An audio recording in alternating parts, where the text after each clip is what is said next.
অনেক দিনেরই ইচ্ছা ছিল যে কার্নিভাল দেখতে যাব, কিন্তু কোনো না কোনো কারণেই ক্যান্সেল হয়ে যেত। যতবারই প্ল্যান করতাম ততবারই ক্যান্সেল হয়ে যেত।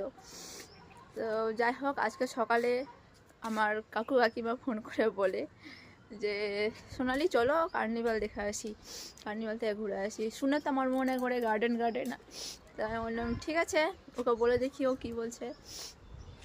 ওকে যখন বললাম তো ও বললো যে না যাব না, আমার কাজ আছে, আমি যেতে পারবো না। তো শুনে মন খারাপ হলো। তারপরে মন খারাপ হলো, তবু নিজের মনকে মানালাম যে ঠিক আছে না থাক, যখন বলছে যে যাব না তাহলে ওকে বললাম যে ফোন করে তাহলে বলে দাও যে যাব না।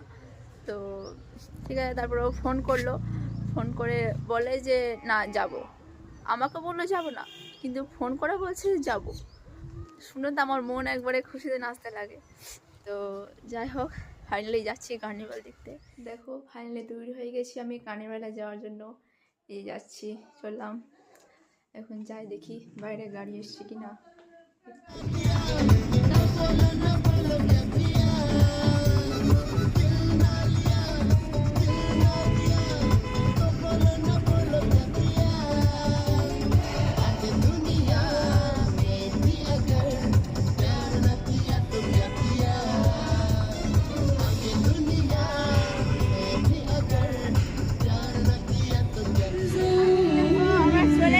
এখনই মঞ্চে আসছে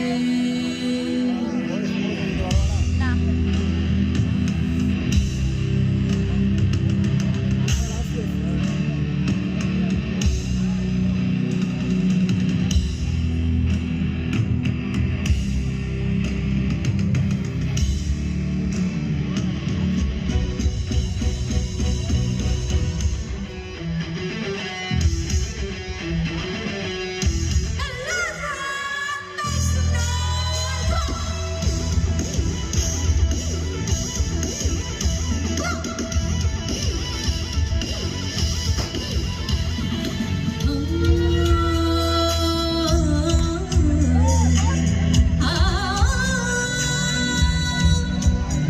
तुझे चाह रब से भी ज्यादा, तुझे चाह रब से भी ज्यादा, फिर भी ना तुझे पा सके।